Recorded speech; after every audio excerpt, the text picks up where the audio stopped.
Good evening, everybody. Welcome to the North Shore 9 Postgame show powered by Primanti Brothers. I'm Jim. With me tonight, Doug. How are we doing tonight, Doug? Yeah.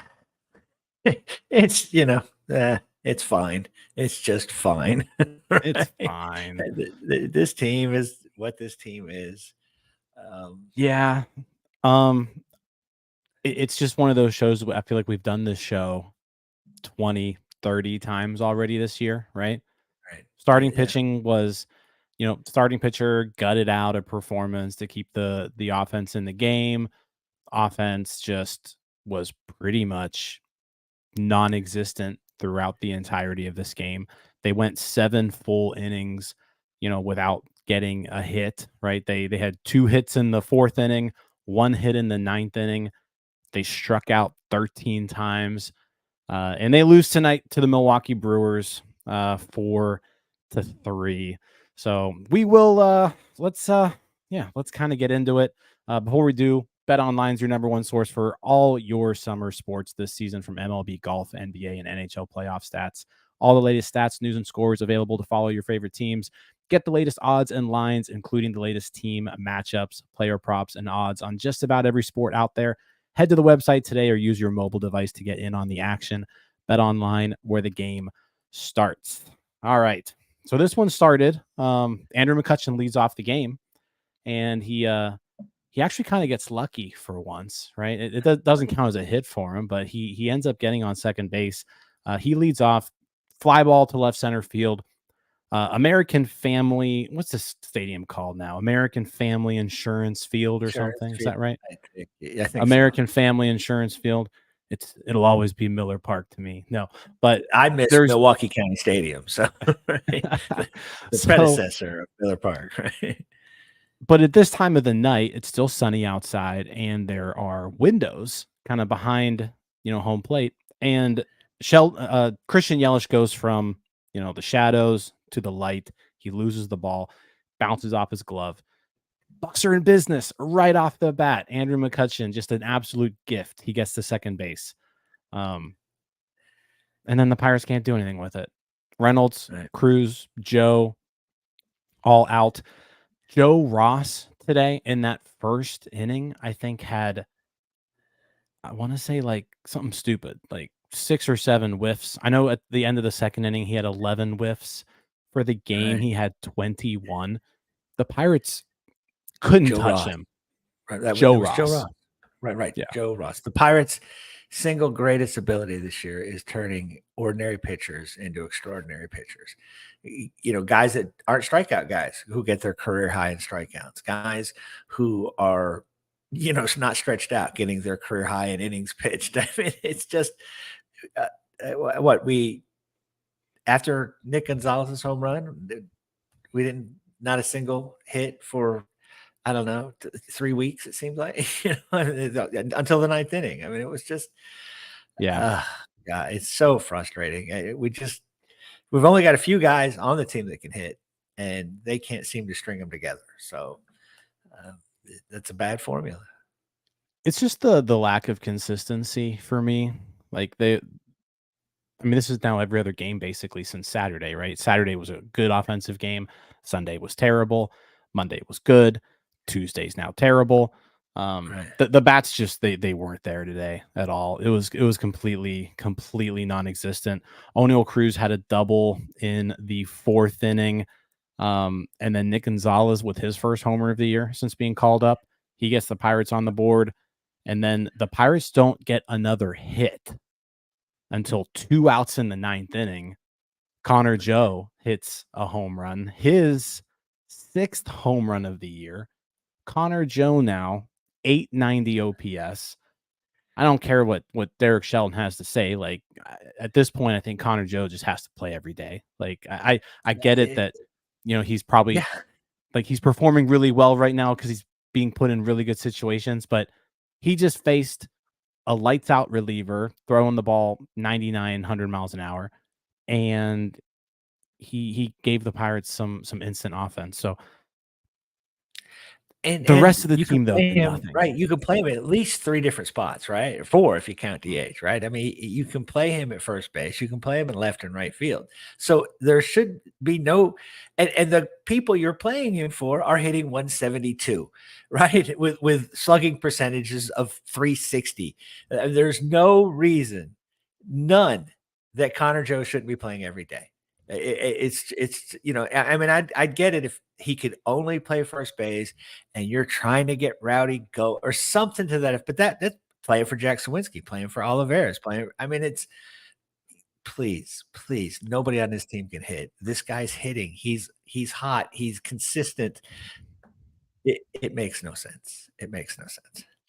I want to bring this up too. I feel like Edward Olivares just is getting 0 opportunities to play on a consistent basis. And it's not like Edward Olivares is crushing the ball by any means.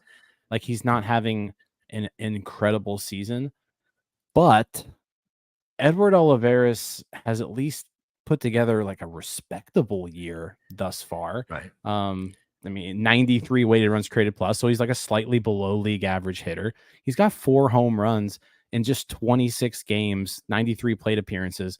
He's played the least out of pretty much everybody that's like in the mix, right?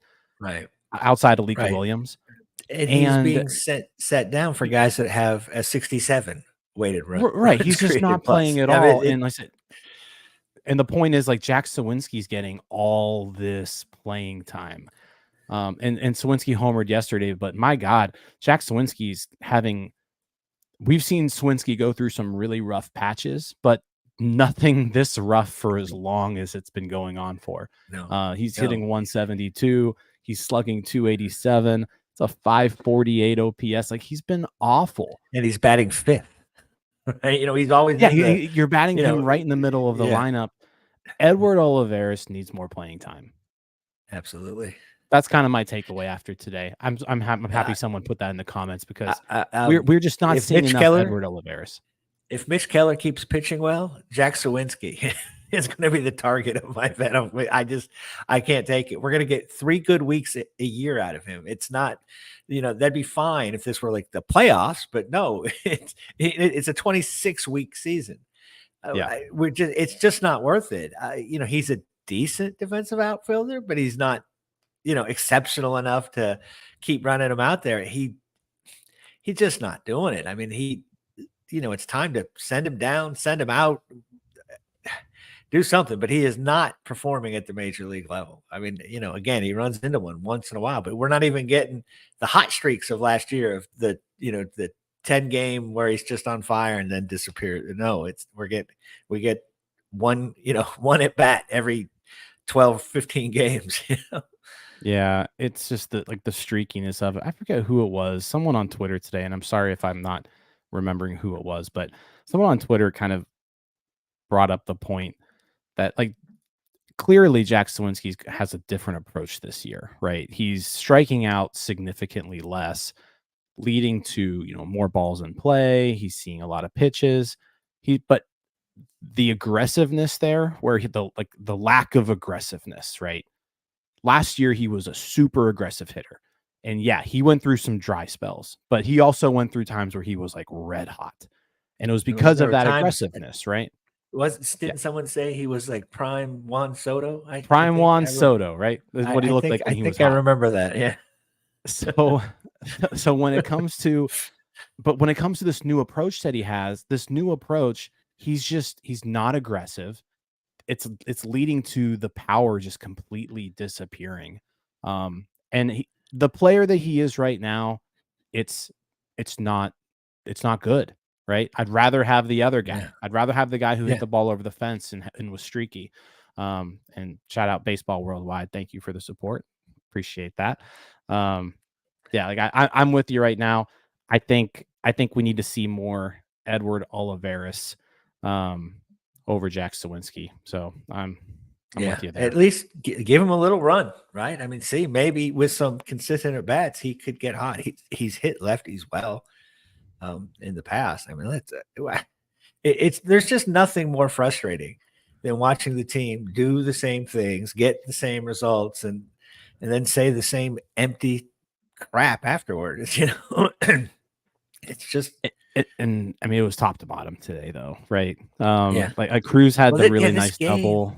Cruz had the really nice double, but he struck out 3 times. He got thrown out on the bases with a kind of a stupid play there. Just stupid, right? You're mad at your 7-year-old for doing that, right? Yeah, Nick Gonzales got a hold of one. I'll tell you that. Like Nick Gonzales crushed that ball. He did. It's nice to see. He's been a little shaky these first few games. He's swinging and missing a lot. Like you can tell the swing and miss is still there. But he has hit a couple of balls hard when he's been able to square it up. I mean, if we're talking about just a straight up who's been providing better offense at second base, Triolo or now Gonzales. Like Gonzales has been doing better. He's definitely slugging better now. It's a super small sample size, but when he hits the ball, paying for his I say Triolo's paying for his BABIP last year. He was hitting the ball hard yesterday. He was hitting the ball hard today, but it's right at people. He's not getting, last year he was getting all those little bloops or whatever, but man, he's not finding grass now. Same thing with McCutchen, man. McCutchen, Frelick, South, golly, what a catch. That catch by Sal Frelick. That was in the 9th inning, right? That was in the 9th inning. Yes. 8th inning, because Reynolds led off the night. Yeah. It was the 8th inning. Yeah. That catch by Sal Frelick, probably the catch of the year. I can't imagine someone making a better catch than that. It was spectacular. It was almost like he wasn't going straight back, but he was going like we're talking about like 180-degree angle. If you're looking at a watch, or he was probably at like the 10:30, 11 o'clock mark on that watch, and just laid out like he was feet in the air. You got to give him credit on that. It was a ridiculous catch, and of course it happened to Andrew McCutchen, right? He absolutely tattooed that ball. He hit it 107.6 off the bat. Expected batting average of 770. It was a barrel. The Pirates had 3 barrels today.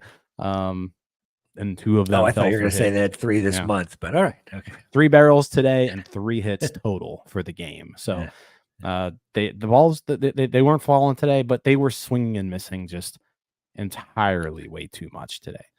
Let me say to Joe Ross again, to Joe Ross, right? To Joe Ross. Joe Ross, 21 swings and misses. So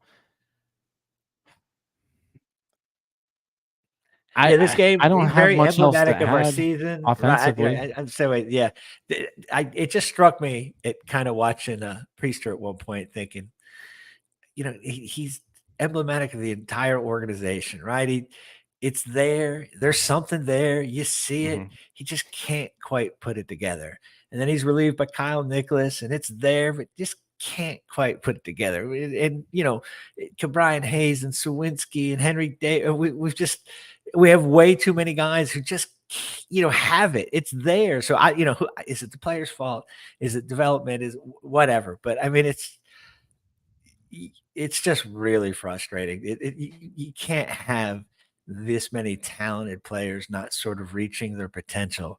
And again, Quinn Priester was fine, and credit. Those first 2 innings were shaky. The second inning in particular came out. He was, he looked pissed, and and I loved that after Gonzales' home run, he came right back down. Didn't just give in at all.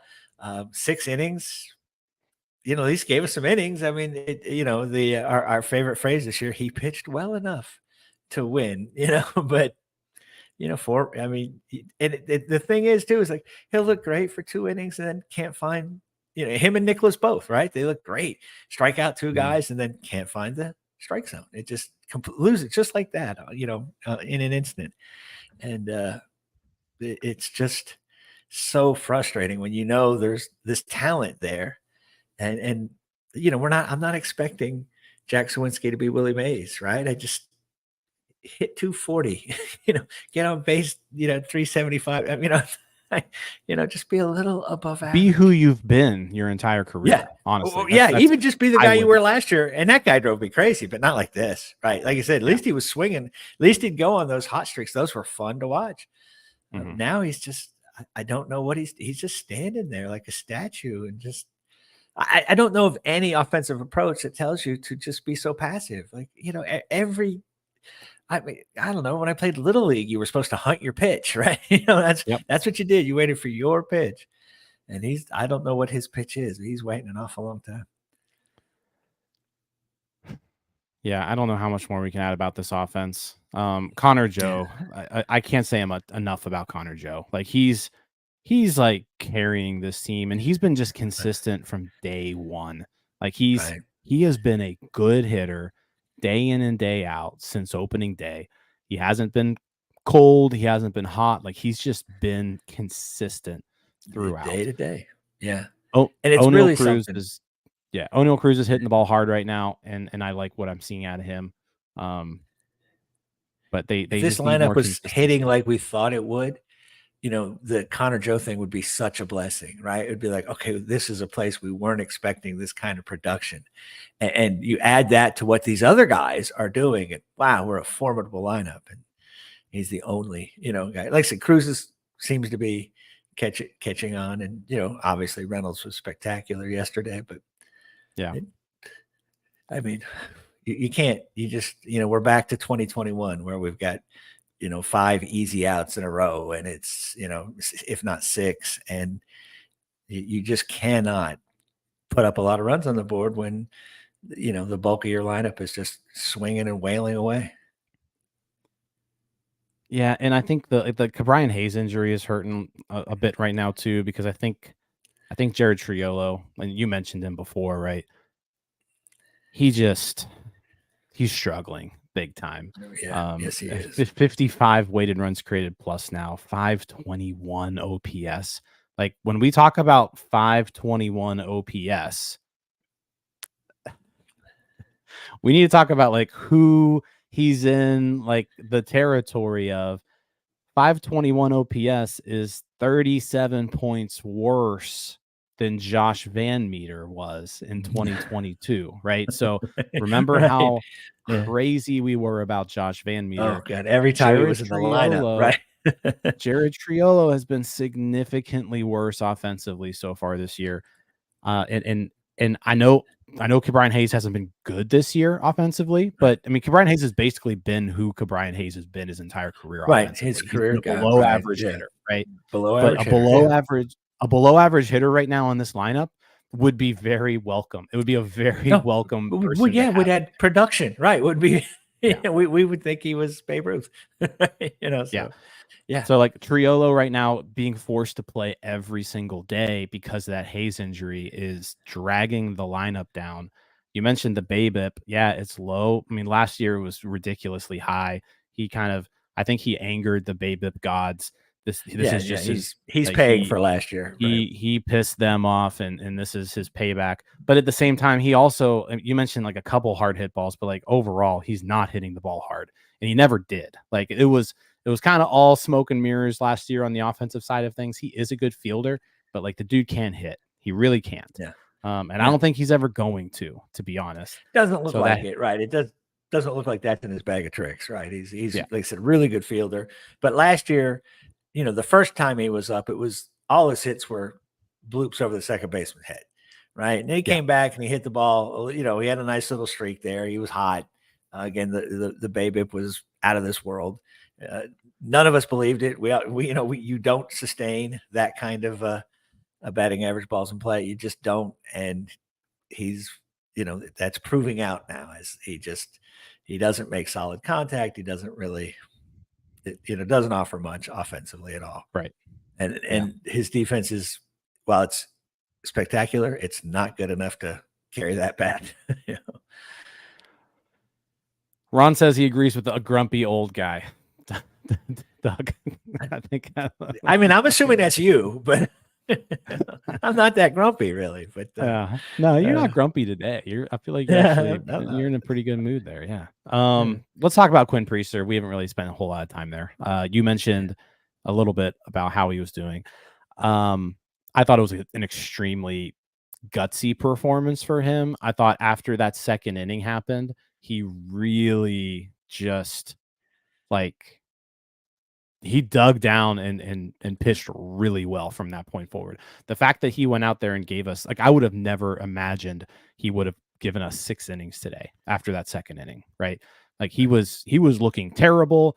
Everything off of him was being hit hard, and he ends up 6 innings, 4 runs. He walks 2, gives up 9 hits, strikes out 5.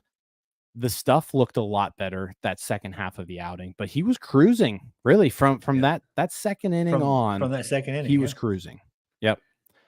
And again, he didn't do enough to win the game, right? I when a starting pitcher gives up 4 runs, I'm not going to say he did enough to win, but he did do enough to at least keep the team in the game and give them a chance to win. The team just offensively couldn't get it done yet again. But really good. I mean, I like those last 4 innings for Quinn Priester. Shout out to him. I did not think he was capable. I didn't think he was getting out of the 4th inning, right? I did. I was expecting to see the Luis Ortiz soon. So yeah. To his credit, right? It was a rough. The first inning he got out of it, but it wasn't a good inning, and then the second inning was awful. But from then on, he grinded. You got to give him credit, and it just again encourages you in ways, but frustrates you. It's like you can do this. Why can't you do it for 6 solid innings? So in the Discord tonight, if you were in there, we had there was a statement made that Quinn Priester right now sort of reminds you, and I'll say so. There's a caveat to this, but he sort of reminds you of like those beginning years of Mitch Keller, right? Where he would put together stretches of a start where it's like, all right, this guy's clearly got some talent, right? But there would always be like one moment like when he faces adversity, right?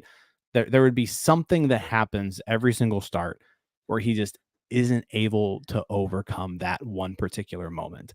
And I think it's a fair comparison to make. I'll say this. I think Mitch Keller, like just from an eye test perspective, you could see Mitch Keller had more talent than what Quinn Priester has.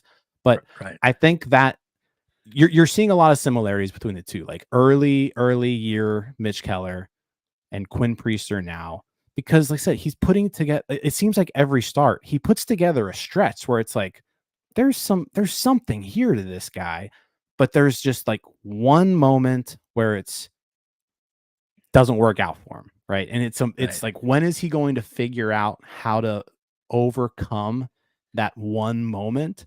Because that's what he's going to need to do to take that next step from really right now. He's basically a competent 6th starter, right? Like you're comfortable having Quinn Priester go out there and give you spot starts when you need it, but you don't really want Quinn Priester giving you 30 plus starts a year right now. I think that's a fair assessment to make. Right. So, and I mean, obviously you're right. The difference with Keller is a lot more talent. Quinn Priester does not have that sweeper, that Keller has. Keller definitely had, more arm talent. But yeah, it's similar. The thing is, Mitch Keller, we were just, in a morass of just ineptitude. So we could run him out there every 5 days. And if he gave up 6 in the first, it was fine because whoever else we pitched probably would have done the same thing. Now, I know we don't look any more competitive now, but our expectations are that we're going to be a better team. And, I don't know how much time they can give him. And there are other, I mean, again, we're in a 6-man rotation. It's real easy to say, let's get back to a 5-man rotation. I understand they want to protect Skeens and Jones and some of that stuff, but how much can you, how much rope can you give Priester? I mean, I think this is his 5th start, right? His first one was kind of bad, then the next 2 were good, and these last 2 have been kind of shaky. So, I mean, it'd be nice, but right now, like you said, he's a 6th starter. He's a swing man. He's, pitching in double headers, that sort of thing. Yeah. And I think, you mentioned the 6-man rotation. I would assume, this is my assumption, I'm not like breaking any news here, but there's two, like, the reason why they're going with the 6-man rotation is because there's no off days this week. Like, they want to make sure everybody kind of stays on that 5 days rest. Next week there's 2 off days. There's really no reason to have a 6th starter after today, after this weekend. News broke earlier today that Carmen Mlodzinski will be joining the team tomorrow. My assumption is that Quinn Priester will go back down to AAA tomorrow. He'll be the corresponding move. That would be my guess. And then they'll go back to that 5-man rotation. That just makes sense to me, because it doesn't make sense to have 6 men in the rotation when you're going to be having those off days next week. So look for that to happen. But kind of back to that main point, I think Quinn Priester, I'm not ready to give up on him as a starting pitcher, because like you can see there's something there. But like, worst case scenario, as you mentioned, I don't know if you can give him as much time as you gave Keller to figure it out, right? Because like, we need short-term success. Worst case scenario, there's clearly something there where I think Quinn Priester can at least become a very competent major league reliever. Like, I think he's got enough to at least do that. Yeah. I mean, my hope is that Suwinski gets hot, he gets hot, and they package those two with, I don't know, Tamar or somebody else, and go get somebody like Luis Robert. Go get a bona fide, legitimate, guy that can hit, that can't be messed up by our approach and our coach and et cetera. But that's who knows. But you're right. I mean, there's something there. He looks like he could be the kind of guy that can give you some innings and not striking everybody out, just pitching efficiently and maybe giving you 6-7 innings, and he's got to start figuring. Like you said, he's probably gonna have to figure it out at Indy. That does make a lot of sense. Yeah, I think this is probably his last start. I mean, at Indy, he's too good for AAA, right? I mean, he's not going to learn much there. His breaking stuff is too good. They're not used to seeing what he can do. So he needs to come up here when he gets his next chance and grab onto it, and grind away. So yeah. Kyle Nicholas, nice rebound outing after looking terrible over the weekend. 2 innings, 1 hit. He struck out 4. He's definitely the beneficiary of maybe there was an extra wide strike zone today. I think this umpire, I'm interested to see what the umpire scorecard looks like. I don't know if he had like 10 p.m. dinner reservations. Maybe Milwaukee's on Central Times. Maybe he was given 9. He had 9 p.m. dinner reservation somewhere. He did not want to. He was given the old Maddox Tom Glavine strike zone, where if you just got close, he was given 3 inches all the way around. Right. And those guys, they basically just got left and right, that side to side. They weren't getting it. But man, he was generous. I mean, it was something.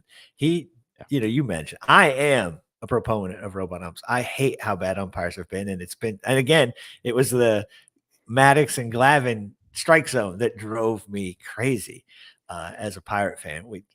I mean, you didn't stand a chance. They were great pitchers who then they got every call, so they didn't have to throw strikes, and they were so good with their control they didn't.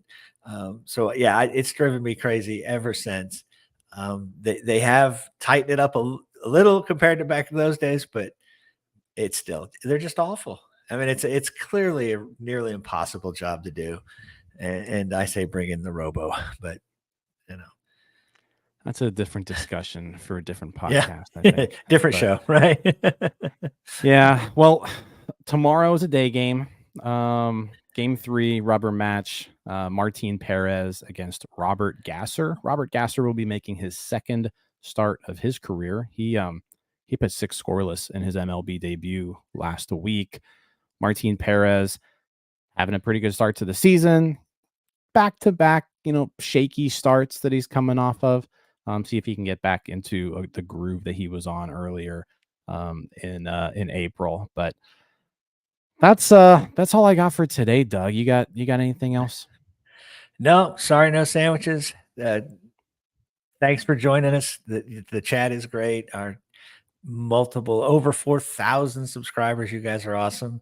I don't know if I would have shown up for this show tonight. So that's true. You guys are all sick. You guys are all you could have sickos. just, like Jim said, you could have played the April 7th show or the April 9th or, the April 14th and heard similar stuff. So a lot of people have said this is very cathartic after losses. So we're here to kind of calm you down and just it's a group therapy session. We've all gone through this far too long. We're in this together at this point. So but we'll be back tomorrow, post-game show, like we do every day. Hopefully we're giving away sandwiches tomorrow. Hopefully we're celebrating a series win going into Chicago. That'd be nice. Right, as bad as we played, it'd be nice. Right. Yeah, that's it. But appreciate all you guys for watching. Appreciate everybody listening on the podcast. Like the video, subscribe to the page, all that good stuff. We'll talk to you. We'll talk to you tomorrow, right, guys? Hey, you all. Thank you for watching. I know we try to provide the most entertaining content that we can, and we'd love to spread it to as many people as possible. So I know it doesn't seem like a lot, but if you could take the 5 seconds to like this video and subscribe to the page, it helps out so much more than you know. Thank you, and let's go Bucks.